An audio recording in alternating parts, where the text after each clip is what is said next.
Cliff Jumper. Commence countdown. 5, 4, 3, 2, 1. The Transformers, more than meets the eye. The Transformers, more than meets the eye.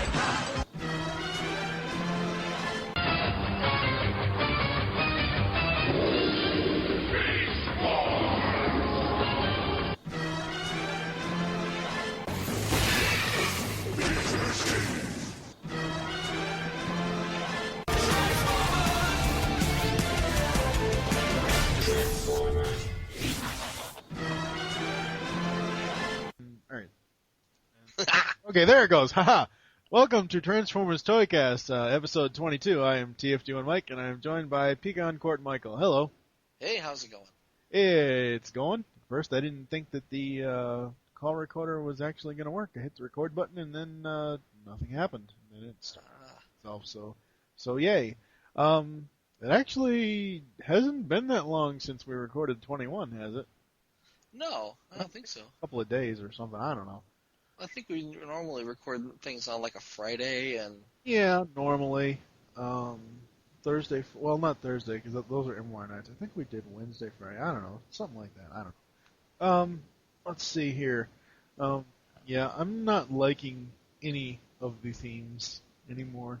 And I may just go back to just having just the regular TF themes and without anything in between them, because at first I thought your idea of putting the transition in was going to be cool. I hated it. And you didn't float it around for other people to listen to see what they thought? Well, the episode 21's out. I mean, it's in that episode. I haven't heard that one yet. My iPhone decided to conveniently forget all of my applications and podcasts. Oh, yes, I remember you either tweeting about that or Facebooking about that. Yeah, that sucks. Yeah, so I finally got everything put back the way I wanted it, and then when I went to go play the podcast, I had no podcast because I hadn't resynced after I downloaded them all over again. Oh. Yeah, that sucked. Ooh, that's really weird. Ooh, what is it? What's weird? Tell me. Well, tonight we're technically still in general chat, and I haven't got to the review, but I'm going to be talking about Mighty Muggs Soundwave tonight. And you know how in the last review I told you that the heads can move 360? Uh-huh. I almost said 365 again. I can't believe you didn't call me out on that last episode, because I kept saying it 365 instead of 360. I knew what you meant. I've got his head turned around to the back, so his face is facing his back. But if you turn it to the right, it's almost like it's not jointed, but it's like there's a block there. At first, I couldn't do it, and then of course I can now, obviously. But I mean, I don't know. Just I don't know. It was just. Let's see what else is going on.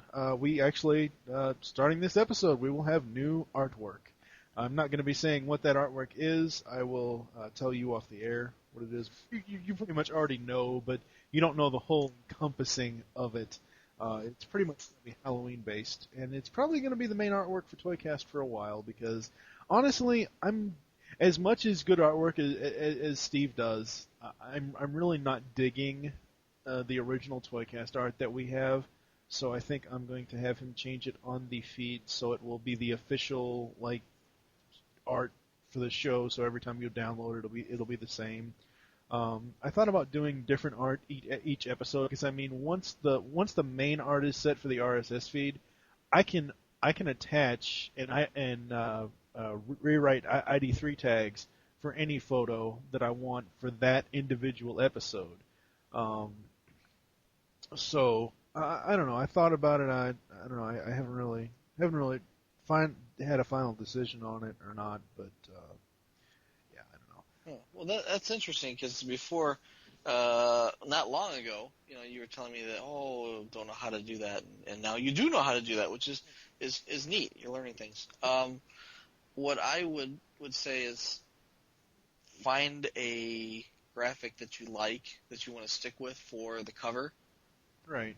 And then, for each week, you can cobble together, some type of graphic to go on the podcast itself with whatever 2 or 3 or 4 figures you review in it. Right. Well, see, my main thing is I like showing stuff that is from Transformers. Obviously, it's Transformers ToyCast, and the whole point is that we talk about toys on this show. So that's why the original art was Shattered Glass, the figure of Shattered Glass Optimus Prime with Transformers ToyCast, splashed on top of it. And I just don't like the way that the title looks. I happy with it. And yeah, I want to get a more, clearer image, I guess you could say, because if you look at the Transformers ToyCast art as it is now, the lettering for ToyCast looks like Gavin drew with crayons on the wall. Not saying that that's a bad thing, but it looks like, so I don't know, just the lettering. It just doesn't make me happy at all. So, I don't know. I'm not saying anything against Steve at all. He does great artwork. We have 12 or 13 shows, and the artwork that he does is awesome. But I think when I had him do the ToyCast art, I was also having him do a whole bunch of other stuff. This was before TFG1 ended, so I think he was getting a little burnt out and said, "Oh, fuck it, I don't care. That's the way it's going to be," which is fine. It's more than fine. As far as I've actually I take care of a majority of the recording, editing, everything for most of the shows outside of All Things Transformers and Headshot. Honestly, I do M-Wire, I do ToonCast, I do what's the other show? Shit. Oh, well, this show, obviously, and I just run it all through iTunes. It's so much easier. After I get the record files and whatever audio I want to put in outside of the themes, like say I want to put in, I don't know, the battle scene between Optimus and Megatron from TFTM. As long as I have that audio clip, I just play it through iTunes, record it through Audacity, and that's that. And the Audacity recording is the actual final edit of it. And recording through Pamela Call Recorder is much easier than having to record 2 different Audacity tracks and having to mesh them. Because that's something I don't think I will ever learn how to do without screwing it up at one point. It's a piece of cake. Well, all right, maybe I'll have you start editing from now on. Actually, I do want to bring something up to you. I wanted to bring this up to you on air because it's something that Steve and I had talked about off air this morning about the Beast Unleashed podcast. We were discussing on who we wanted to have on the entire show, and I had a thought that we could do something very, very cool. And, of course, you joined TFG1 in episode 14. Steve joined in episode 10. So what I was thinking was I guess you could call us the Terrible Trio can return to review the entire Beast Wars Beast Machine series podcast. So it'd just be the 3 of us throughout the entire show. If you want to, that's more than fine. If you don't want to, that's fine too. So yeah. I'm going to leave you hanging on that one. Actually, no. Steve is very knowledgeable. I know he is, and his deep knowledge of Beast Wars intimidates me. Well, yeah, we need the comic relief, basically, though. Oh, jeez. Yeah, that would be very cool. We'll have to talk about scheduling and such. Well, it would be the same as TFG1. Really, whatever. It probably would be a Thursday or a Friday night. Actually, well, it wouldn't be Thursday because it most likely would be a Friday night. Most likely. I don't know what his. Yeah, we're gonna have to talk about scheduling off air, stuff like that. But I believe Steve and I, when we originally set that up, it was to be a weekly. If it can't be weekly, we can always do it bi-weekly, which is more than fine. It's no big deal. The only issue holding that show up is me actually having the Beast Wars DVDs, because I don't have those. Oh, yeah. Well, you're a stickler for actually owning and holding the DVDs in hand, so I have no such qualms. Yeah. You don't care about going to YouTube or wherever to find... I don't care. illegal downloads. No. Well, I own them already. I mean, it's not as if I need to download them illegally, but Yeah. no, I don't have a problem with going back and watching them on YouTube. Oh yeah, no. It's a lot easier than loading up the DVDs. Well, see, for me, just pop a DVD in a computer and watch whatever episodes that we're gonna watch, and that's it. And I make notes and whatever as I go along. But actually, it's really really funny because Rhino still owns the rights for Beast Wars DVDs. Mhm. You can actually go to Rhino.com and find them. They're pretty much MSRP, like $59.99 and whatnot. They're not like on sale. It's not like you're getting a deal, but at least you, outside of, because I've tried finding them for cheap on eBay, because I will not buy used DVDs on eBay. I will either buy shrink-wrapped brand new DVDs on eBay, or slightly not really used, but like new type of deal. But I've been trying to find them on eBay for a decent price, and I just can't. And I said, okay, well, wait a minute. I had a promotional thing from the Beast Machine set that I have, and it says, oh, you can get these at Rhino.com. I was like, oh, cool. So I went over there, and lo and behold, they still have them on sale. So eventually, maybe with my November pay, I can get maybe 1 or 2 seasons or something. Or I don't know.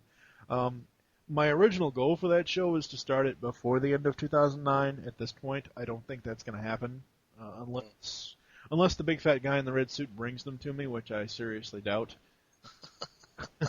So, yeah. One never knows. Yes, one never knows. Yeah. Actually, ToyCast, the format won't be changing as far as how we do our general discussion here, and then of course we start talking about the toys. But I've been thinking, you and I did a little video chat pre-show on Skype, and I'm thinking about doing pre-show stuff, pre-show recordings beforehand, and just including them in the episode as a bonus before the actual show. So basically, you would hear theme, pre-show, actual show, and then theme. So, I don't know. Maybe. We'll see. Okay. So, what's been going on with you? You had a story in the last episode after we stopped recording that you wanted to tell everybody. Something about Aiden trying to get into your micro machines. Oh, yeah. I actually was going to write up a blog post about that, and there's a draft of it on my website right now, and hadn't actually finished it yet, but about a week ago, Aiden decides that he wants to play with some of the Transformers in my display shelves. And, I've got a lot of shelves. It's basically large oak shelves with plexiglass doors, and so you can see through to the collection. It's got interior lights and such. It's neat. It took a fairly long time to build it, but it's about 12 feet wide by 6 feet tall by about 2 feet deep, and it holds the majority of my Transformers. And Aiden now is starting to point into, the G1 collection and say, I want that one. I'm like, no, you can't. And what he likes construction vehicles, and right now he's like nose level with my MicroMasters display shelf. And he sees, and I couldn't tell you the name, but there's a bulldozer in there that he wants to play with. Ah, it's an orange bulldozer. Again, I don't know the MicroMasters that well, so I couldn't tell you the name. yeah. I own them all, but I don't know their individual names. But he's like, I want that one, and it's like, well, no, you can't have that one. And he's throwing a fit because I'm not going to own it. And I built these back in 2006, and when I built them, I specifically wanted to put locks on the doors because I knew eventually I would. Gavin wasn't even born yet, and Aiden was, I think, either just born or very very young, or maybe Chrissy was still pregnant. I forget when we built these, but You said you built them in '06. How old is Aiden now? 3. Okay, so that's 3 years ago. So at some point, either she was still pregnant or he was just born. Well, yeah, that's what I'm saying. I don't remember which exactly. Oh, okay. The basement was a big project, and she was pregnant for most of it. I remember because we were going to paint. It's like, you can't paint when you're pregnant. It's paint fumes, and, Yeah. she's a trooper. She pulled through. But, yeah, so, I knew that I wanted to put locks on these doors because I knew eventually we'd need them. So I've just recently had to start locking the doors. Which is a shame. Yeah. Yeah, because, no, I don't want them reaching in and mangling, these MicroMasters or anything. The shelf directly below the MicroMasters has Fort Max, Trypticon, Metroplex, the bigger ones. Yeah. The bigger items in my collection are in that shelf directly below it. So yeah, I could definitely see him, after ransacking my Micro Machine or MicroMasters, then going in and dragging Fort Max out, and dancing with him or something. He's about the same size as Fort Max. Wow. Well, I should say that Gavin's probably about the same size as Fort Max. Aiden's got about a foot on Fort Max, but still, you get the idea. Yeah. Oh yeah. Yeah. I've actually been thinking now that I have the Mighty Muggs stuff, if I'm able to save boxes, I will. Like with these. I mean, these are like high-end quality boxes. They're not like, in-store shelving on peg. Yeah. It's not a card. They were made to be displayed in the box. Well, yeah. I mean, obviously, but I want them out of the box. But I mean, I still kept the actual box itself. I didn't keep the actual interior, the plastic that held them in. But I like having the boxes. And now that I have them, I actually have all 4 of them because as I said before, I have all 4 of the Wave 1s. I have my BotCon 08 box on the top of my shelf in my second bedroom. So I put these. I kind of felt with my finger how wide the BotCon box was and how wide these things are. Uh-huh. And I put 2 and then 2 on top of the first 2. So it looks like my TF collection is almost going all the way up to the ceiling with boxes. Oh. Even though it's only 6 boxes. 4 for the Mighty Muggs, 5, and 1 for the BotCon. But just my top shelf of the shelf that my Uncle Patrick built for my mom way back when. I mean, this thing is like a family heirloom now. It's like real dark cherry wood oak or something. I don't know. It's something. I don't know. But he built this from scratch, and it's just been this thing where it's we have to have it wherever we go because it's basically, like I said, become a family heirloom. Well, that whole top shelf of that is nothing but my Transformer stuff, my animated stuff, my Shattered Glass stuff, my G1 Prime Astro Train, my Nemesis Prime, Galvatron, Universe Cyclonus, stuff like that. But I'm running out of shelf space, so I was thinking about getting floating shelves, and just because those are fairly easy to install, as far as they won't leave marks on the wall unless you install them wrong, and that'd be a good way for me to get them actually off that shelf and use that for something else. What the hell was that? Nothing. I heard something. Am I boring you? No, not Oh. The hell was that? It was one of those annoying pop-up ads. Oh, get off the internet. I'm on Skype. How can I not be on the internet? Oh, well, I meant get off the internet browser. I hate those damn things. Oh, Lord. So anyway, your shelf space dilemma.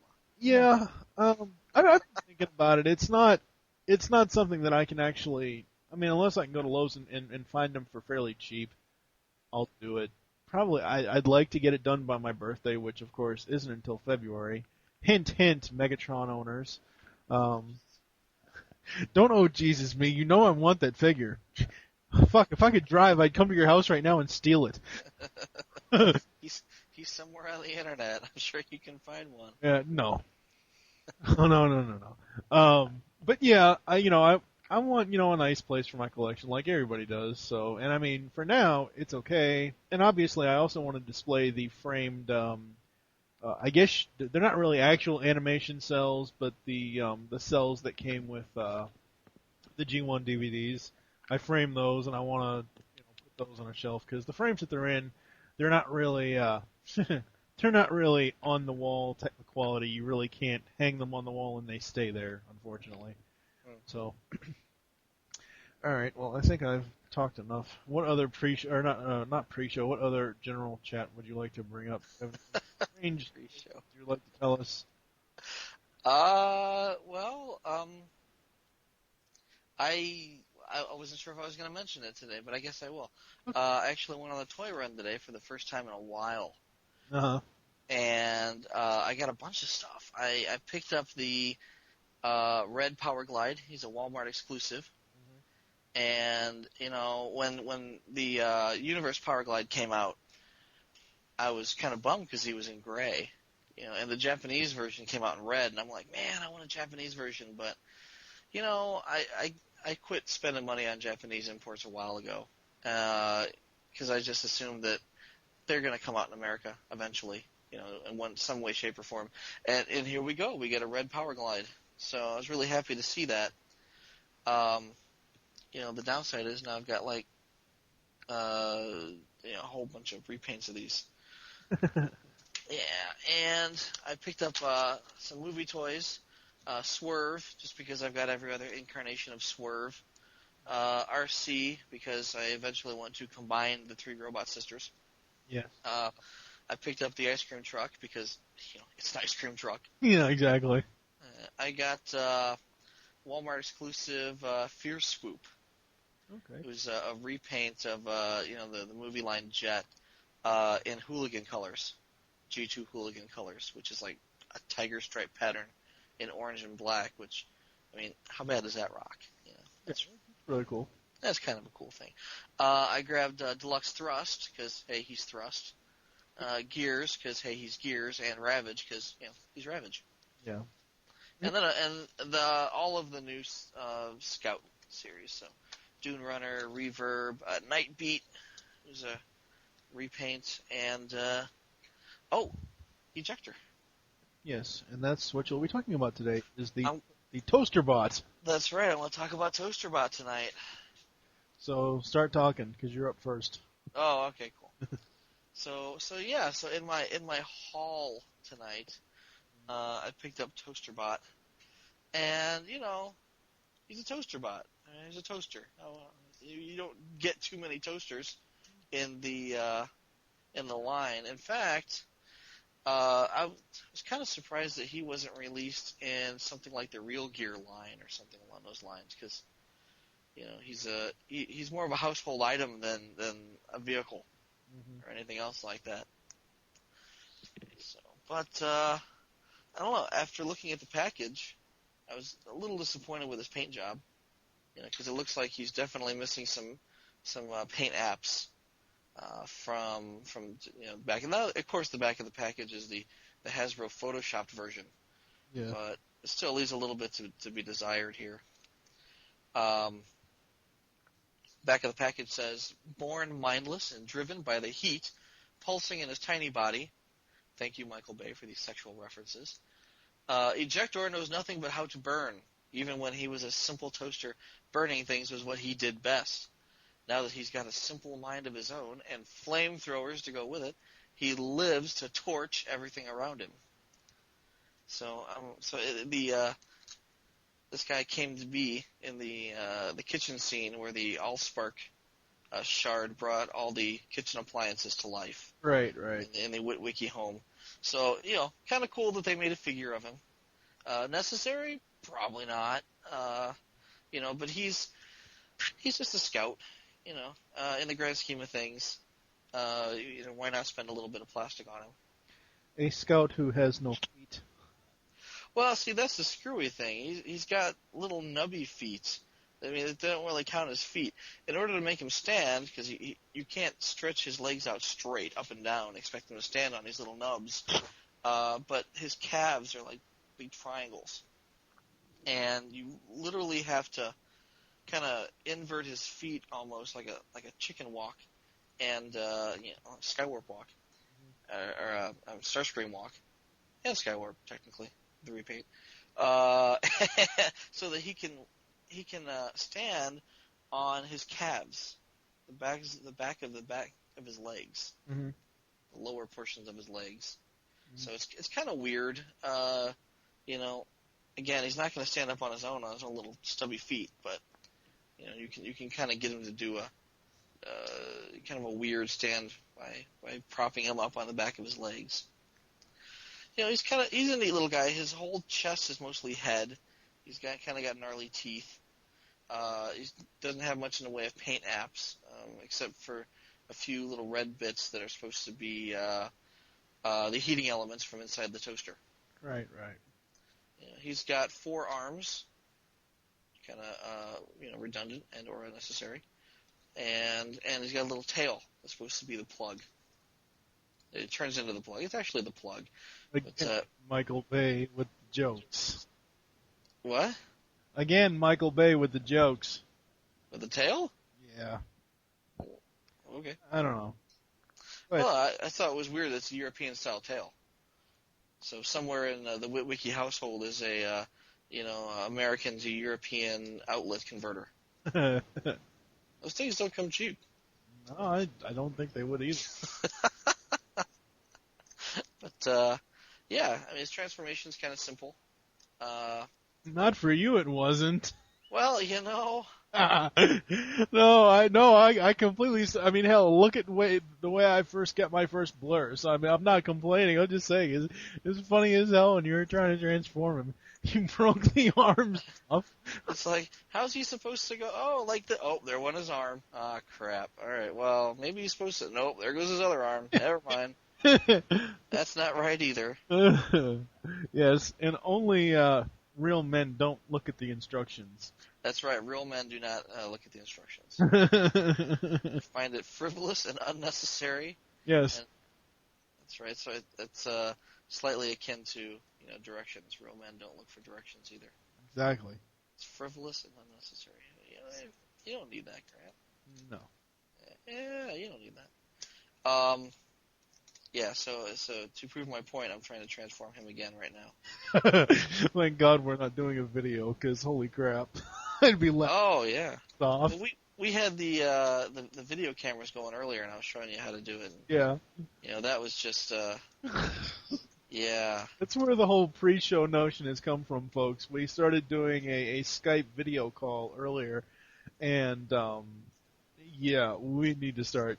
I need to start recording that for posterity for pre-show audio.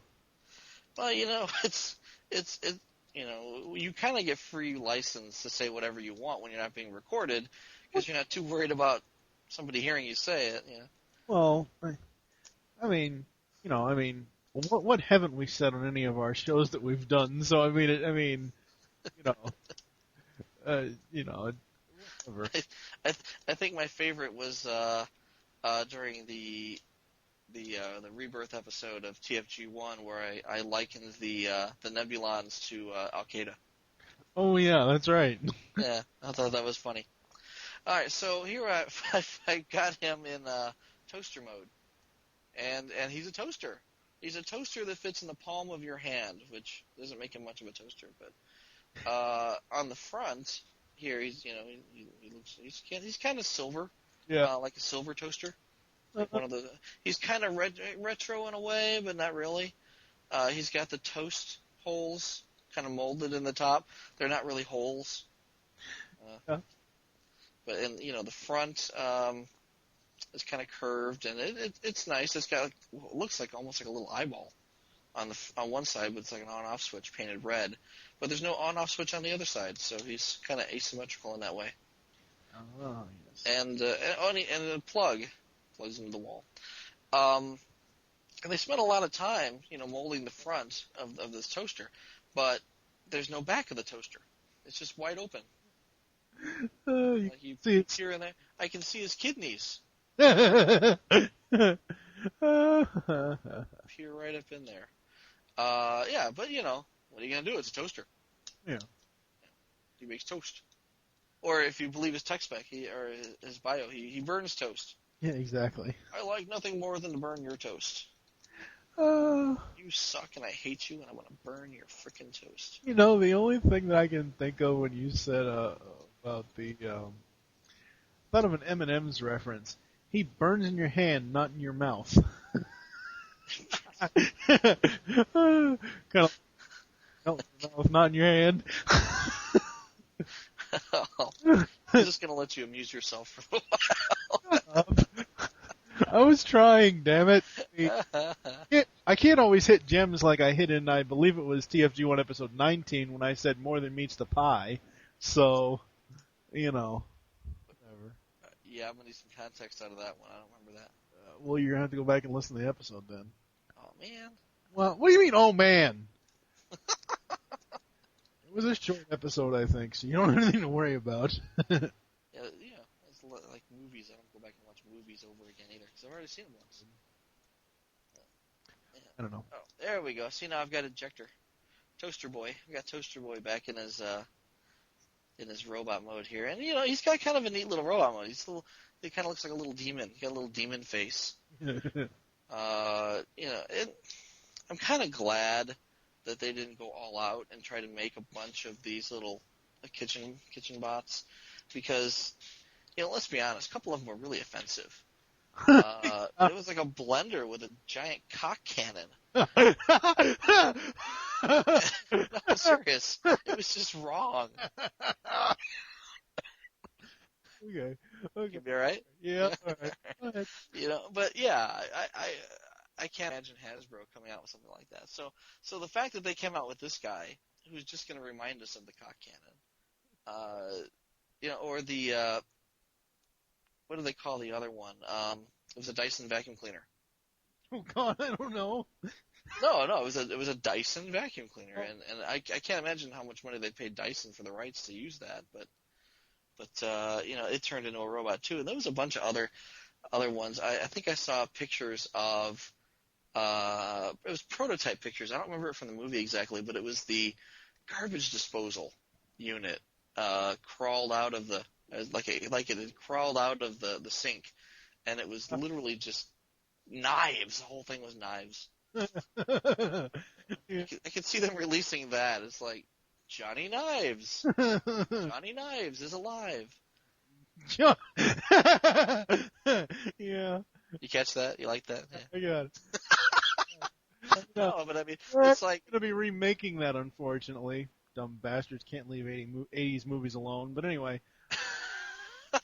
that's right, they are. Ali Sheedy's not going to come back? What? I don't know. I think she's too old. No, she's definitely too old. I don't know. Or Molly Ringwald had to emigrate to Paris. Well, hell, the last time I saw Molly Ringwald was in Not Another Teen Movie as the airline agent at the end. But anyway, to digress, do you have any final thoughts on Toaster Bot? Well, I'm kind of looking at him, thinking, I don't know, he's growing on me. At first I was like, what the hell? He's a little toaster. But now, I mean, yeah, like I said, he's growing on me. I dig him. What I'd like to see is someone try to repaint him in something, a little more toasterish, because he's not really shiny. I'm sure there should be a lot more red elements on him to, kind of show the insides, and I'm just not seeing that. Yeah. So I'm not sure. There's any number of people that I follow on Twitter that do, custom repaints of Transformer figures, and it would be cool to see one of them pick that up. Or I was gonna say, or if Malunas wants a new project, he can do a vector for you. Oh no. Actually, here I'm actually looking at Flickr now. There's a guy that goes by the handle of Frenzy Rumble. Yep. On Flickr, and he does some really, really nice repaints. And he'll take, like he did Skids and Mudflap from the movie line. And, by the time he was done with them, I couldn't tell them from the promotional stills. I literally thought that it was, a picture of the CGI version. And it wasn't. It was, just a regular off-the-shelf toy that he had repainted. And it was amazing. Just really cool stuff. And he does commissions. He's done a lot of really neat things. And looking right now, he's got Hearts of Steel Optimus Prime, which it only appeared in the comic book. It was I forget which comic book. It was the Hearts of Steel comic book by IDW. But it was like a what if, where what if the Autobots had appeared in steampunk times, and Optimus Prime is literally a very old locomotive. Right. It's cool. It's really neat. Someone did a custom of it, and they put the custom up for sale, and it looks like he got a hold of one of them and repainted it, and it looks really, really cool. That's cool. Yeah. So anyway, yeah, he did a black one too. Very neat. So anyway, yeah, really talented guy. Does some really cool things. Yeah. Oh wow, yeah. Yeah, anyway, so yeah, it would be cool to see him take one of these. I mean, maybe he's done it already. I haven't checked in Flickr in a while, but it would be very cool. I'll take a look for it, and if I see it, I'll post it to the forums. Okay, cool. You have anything else to say about Toaster Bot before we move on? Nah, I think Toaster Bot's been played out. All right, we'll be right back. This part has been edited. Ha ha ha, you'll never know what was actually here. We are back, and it is time for my pick this week, not this week, this episode. I am going to be talking about Transformers Universe Mighty Muggs Soundwave. Last time I talked about Bumblebee, who is actually, I've watched several YouTube videos of the Mighty Muggs, and I just watched one on Soundwave. Trying to think who it was by. I believe it was by Rimfire. And he said that, he likes all of the Mighty Muggs in Wave 1 except for Bumblebee. So at least there's one other person that agrees with me. Bumblebee is the worst out of the Wave 1 line. Again, I can't say enough about these boxes. These boxes are made to look very, commemorative and pretty much a collector's item. They almost give a 3D look for the character on each side of the box. So you actually have to show the box at an angle to see the full image of the robot. So yeah, that's the box, and it has really nice I don't know if it's translucent, but the plastic. It's not plastic like the G1 plastic is. It's much thicker on the G1 boxes. So Soundwave. I actually did a YouTube video about him. Not really reviewing him, but, just like, hey, this is sound. No, because I said when I was doing, when I first started YouTube, I am not on YouTube to do toy reviews. There are so many other great people that do toy reviews. I am not out there to do that. But, I noticed something about Soundwave that kind of freaked me out at first. You know how a majority of all Transformers have screws in the back of their heads? Okay. Well, yeah, they do, don't they? Majority of them. Yeah, of course they do. Okay, well, alright. Just want to make sure I'm right in saying that. Well, he has I think you're right in saying that. the Mighty Mug has a screw on the back of his head. It's not a real screw. It's just like an image of a Phillips screwdriver. And at first, when I first looked at it, I thought it was like an X marks the spot, like somebody's going to assassinate Soundwave. Well, it makes you wonder what would happen if you unscrewed the back of his head. Well, yeah, that's true too. Ah. Yeah, that's very, very. His brains would fall right out. He actually like last episode when I was doing messing around with Bumblebee as we're Soundwave actually looks cool when his head is turned to the side. Bumblebee does not at all. And he does there's only two complaints I have about him. on his tape deck, he has the purple Decepticon logo, which I like, but it's black on the corners and like gray in the middle of the deck. So that just I don't know, it just doesn't seem right to me. It should either be all gray or all black, I think. I don't know, whatever. And then he has the butt. What? You're very particular about your Decepticon logos. Well, no, I'm not. I have no complaint about the logo. It's just the color on the tape deck. It's two different colors. It's black and silver. Oh, okay. I thought. All right, never mind.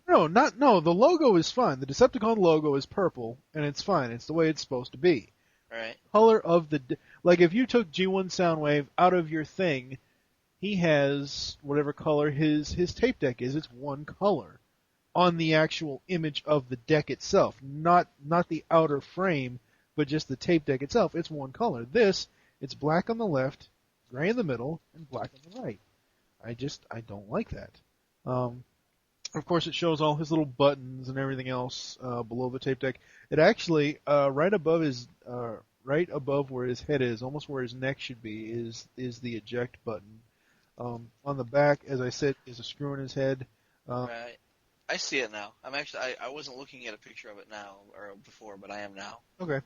And then, of course, on the back, he has his little battery compartment type deal. I actually like the colors on this guy. They're really cool. It's a combination of the dark blue that he is, and I think it's black. Part of it is, yeah. It's like grayish black on the legs and on the sides of his arms and stuff. He does come with his G1 gun, which is very, very cool. Looking at the gun really quick here, it's very reminiscent of G1. It even is so reminiscent, it actually has the button on it that you can shoot out the silver things, the silver missile things. So it's drawn in on there, and it looks really, really cool. The only problem with the rest of the Mighty Muggs, like Soundwave, Megatron, and Optimus, is that you have to put their guns in sideways into their hands. They don't actually. Oops. There we go. Okay. They don't actually fit. Like if you want his arm down by his side, and you want him holding his gun like that, to like be standing over somebody and I'm gonna shoot you in the head blur, or something like that. Ooh, that'd be a good one for the Mighty Muggs Shockwave. Ooh, yeah, that Mighty Muggs Shockwave has to come out. Anyway, for Soundwave, the only issue is, as I said before, the arms go up and down, but his head gets in the way of having the gun straight ahead in his hand, so you have to angle it for it to be the way, yeah. So it's almost like he's looking to the left, and he's like, I'm going to shoot you now. I don't know. I don't know what the hell I'm saying. I'm like wide awake, folks. I'm like, why? I'm going to need to see video of that just to see what you mean as far as, it's like he holds his gun forward and smacks himself in the head with the butt of the gun. I'm not really sure what you mean. All right, hold on. Let's see here. Record. Well, no, I'm not saying do it now. I'm just saying, just taking a picture with my camera phone. To accompany the podcast, we should have some video. Ooh, that's a bad flash. No. Some video that you don't necessarily have to take right now, I'm saying. Oh, yeah, I know, but this is fine. So anyway, Toaster Bot says, I'm gonna burn your toast, motherfucker. Oh, sorry. Oh, crap. That's funny as hell. No, edit that out. No. God, I'm sorry. No. That was completely uncalled for. That's so funny. Oh, wow. That's not funny. It's offensive. Oh, crap. I can't. Oh, shit. This is not gonna work. Turning your toast up to 5. Oh. Burn it. I'll show you on video after we're done with this episode. It'll be much easier that way. Overall, I really enjoy this. He's a really super. They really picked when they obviously it's the Mighty Muggs thing, but I don't know if it's Hasbro people that pick these or whatever for the ones that they released. But they pick some really cool characters to do renditions. Oh yeah, and the only other problem with him is if you turn his head 360, if you turn it to the right, when the back of his head is at the front of his body, for some odd reason on mine, it's like it. I don't know if you can hear that, but I don't know if you can hear it or not. That's the sound of it breaking. Is what it is. No, actually, it's funny. When I first got these, and I took him out of his little box and enclosure there, his head was so tight on, and then I held it in my arm, in my right arm, and I took my left hand on his head, and I turned it like you would turn a screw or a piece of cable, a coaxial cable or something, and it amazingly went super fast, and it just went shoo.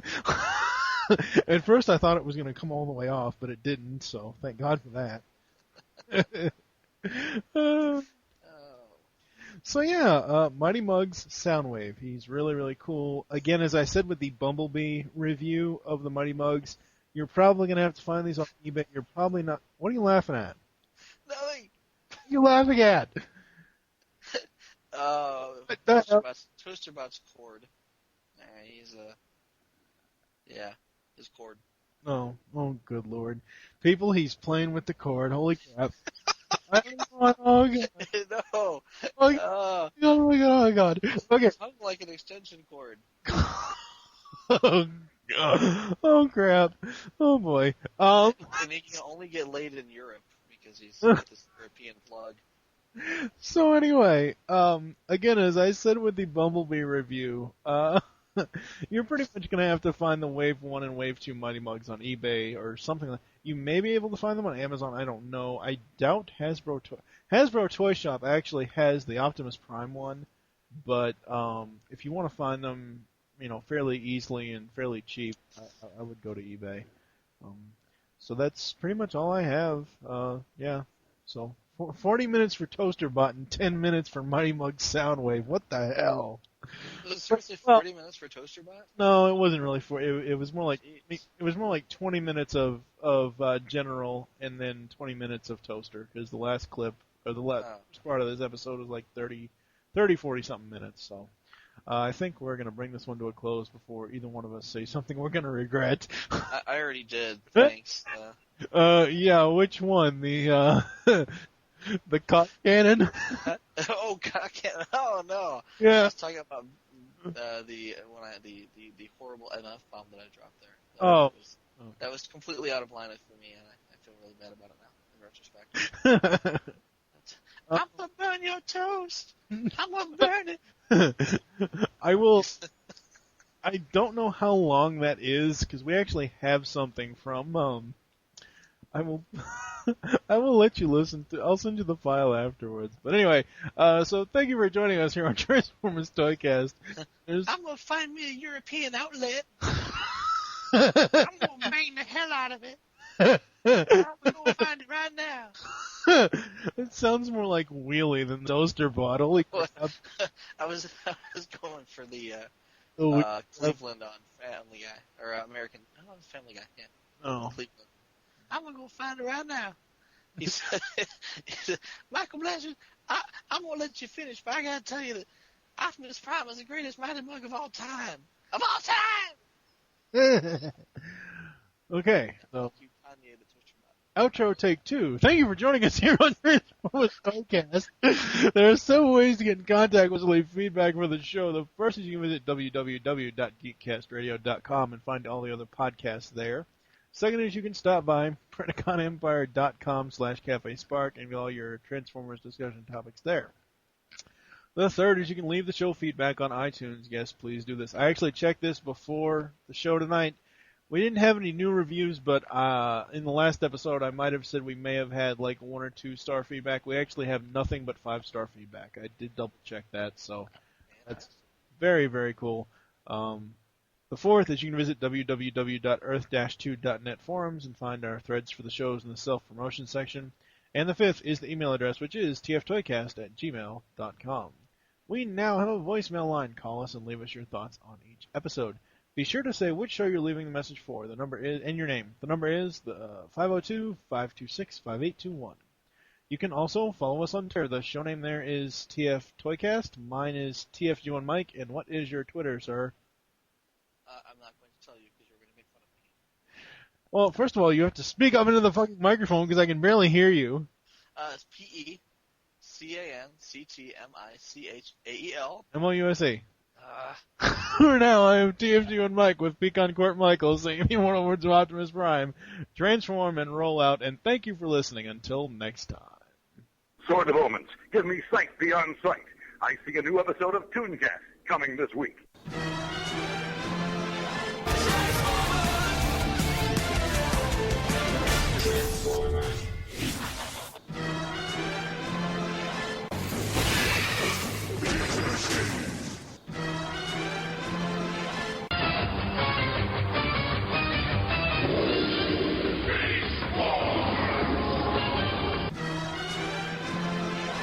Transformers, for the beats behind.